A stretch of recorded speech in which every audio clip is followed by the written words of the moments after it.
আমি সাবধান করব, ঘুমন্ত বাঘকে জাগিয়ে তোলার অযথা চেষ্টা করবেন না, এর পরিণাম কিন্তু ভালো হবে না।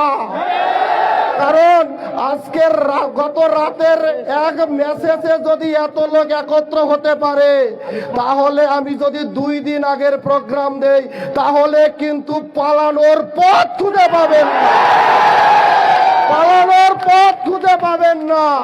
অতএব সাবধান হয়ে যান। ভাই আমার, বন্ধু আমার, মনে রাখো, মুসলমান কোনদিন সংখ্যা দেখে ঘাবড়ায় না। 110 কোটি না, 1 লক্ষ কোটিও আমরা পরোয়া করি না।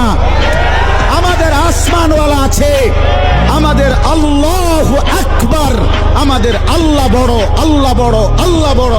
বড় যুবক কে বড়? জোরসে বলো।